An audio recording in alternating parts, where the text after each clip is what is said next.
Nagkumpay si tatay dito sa kanyang sagingan. May ipapakita lang ko sa inyo mga ka-agri.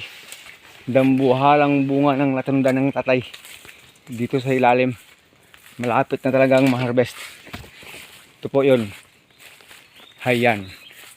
Napakadambuhala ng bunga ng kanyang latundan mga ka-agri. Next week ay ma-harvest na po siya. Estimated po natin na parang aabutin ito ng 20 kilos siguro. Ganyan po kalaki. 8 hands lang po siya. Pero grabe po siya. Kalaki talaga yung bunga niya. Sobrang mahahaba yung hands. Oh, tingnan nyo. May ano pa. May ano pa sa gilid. Matulis-tulis pa. Pero yan. Estimate ko ngayon pa lang. Nasa mga 18 kilos na yata. Sobrang laki po ng bunga ng kanyang latundan. Ano kaya sikreto? Ano kaya ang reason bakit napabunga ng ganyan kalaki yung bunga ng kanyang latundan? Sobrang laki. Yan po dito yung puno. Yung area ni po ito ay kakao yan. Mga natutubo pa nga parang gimilina. Pero itong area po ay napakataba po niyan dito. Ayan, may tinanim pang nyug dito sa tapat niya. Puro lang po yan dyan organic na mga abono. May itim-itim yung lupa. At saka ito kanyang sucker sanay tawag na bawasan na yan. Hindi pa binawasan. Sobrang tataas na. Sikreto po niyan, enough na enough, more than enough yung organic fertilizer sa lupa. Kaya nagkaganyan yung bunga. Nagkadambuhala talaga. Akalain mo lang maliit, no? Pero sa totoo lang po, masyadong malaki po itong bunga ng kanyang saging latundan. Hindi po yung lakatan, latundan po. Mas mabigat at mas malaki pa sa mga lakatan ko. Katunayan, dito sa gitna, mayroon pa sa dito. Ito. Ang laki masyado ng naging puso niyan. Kaya yan, abot na rin ng 8 hands yan. Laki ng bunga niyan mga ka-agri. Ito pag lumaki, ayan. Tingnan niyo naman puno. Parang puno na ng saba eh. At of course, yung saba niya dito, grabe kaganda Grabe kalalaki yung puno ng saba ito mga ka-agri, ay nasa 6 months pa lang ito to 7 months. Ganyan nakalaki yung kanyang saba. Paano kasi, puro goat manure din dati yung nakaano dito. Binawasan na nga itong suckers niya, pero yung suckers sa ilalim, grabe lumabas Biglang tawag doon sumikip. Kaya sabi ko sa kanya talagang babawasan yan.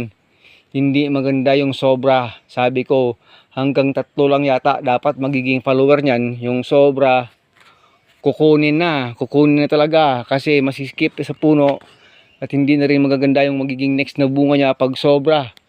Ito na yan, yan po, ganda ng bunga niyan kakakuha lang ng puso niyan.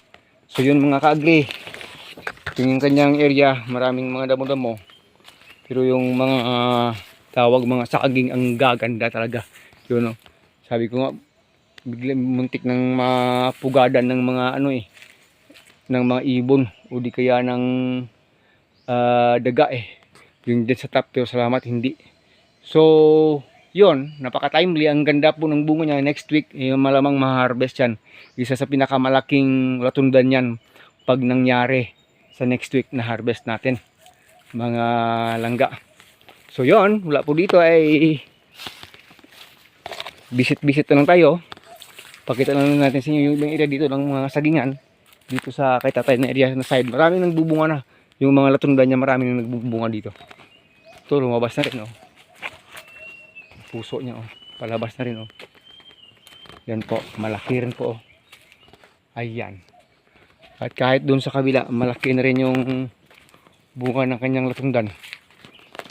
Pasasaan ba't hindi magtatagal, mag-harvest rin siya ng kanyang latundan. Doon may bunga din doon sa gilid, at yung sa gilid na isa may bunga din dito, may bunga din dyan. Medyo madilim na, kulimlim na kasi ito po. Pero ito ay nasa 7 hands lang. Ay, madilim. Ayan po. Kumulimlim na. Ito po ay tapat ng aking taniman ng lakatan dyan sa ilalim. Tapat na rin ng aking adjacent ng aking 5th expansion. Ito na yung ating 5th expansion. Kitang kita na po sila mula dito. Mga ka-agri, yan na po, hanggang sa dulo. Yan po. Pag may mga isang buwan pa mula ngayon, ay bibiglain na lang tayo nito sa paglaki. Kasi paganda ng paglabas ng kanilang mga dahon. Yung iba nga ay nahuli na rin, oh, tumubo. Habol na lang yan. Yun po mga ka-agri, maraming salamat po. Sana po ina-enjoy po ninyo yung area ng ating tatay. Pinagkita natin sa inyo yung napakalaking bunga ng latundan. Awang side trip po tayo dito. Ito po yung upper part ng side ng ating unang tinanim talaga. Ito, hindi pa rin natubo. Hindi pa rin natubo.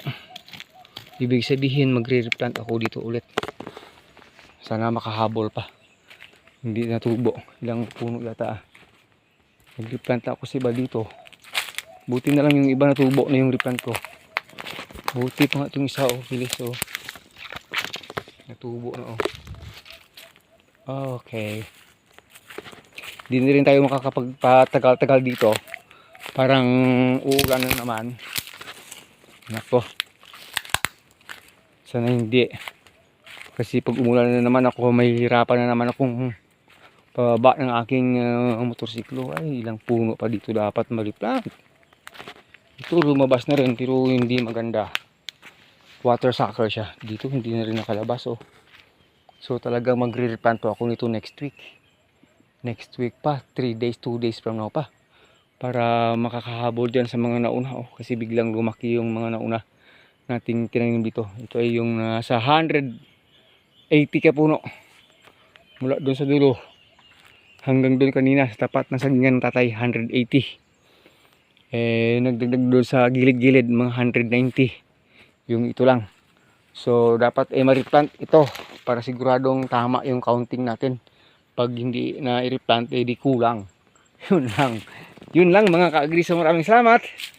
Once again, Agritech here. Nagpapasalamat po tayo sa inyo sa palagi ninyong pagsusubaybay. Sana ay naka-encourage yung ating video na may ipakita sa inyo yung napakalaking dambuhalang bunga ng latunda ng tatay na binidyo natin dun kanina. Sana naman mas bibigat pa next week kasi hindi pwedeng patagalin nun. Kasi biglang lalaki nun, may isang linggo pa yun mula ngayon, biglang lalaki yung bunga nun. Balikan natin. Nang makita nyo ulit, balikan natin yung dambuhala na napakalaking bunga ng saging latunda ng tatay. Dito po yan. Kaso lang makulimlim yung panahon, hindi nag-cooperate. Ito po yon. Ayan. Ayan.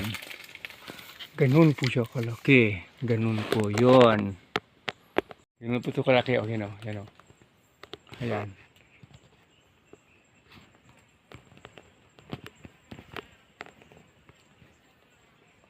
Ganun po yun kalaki.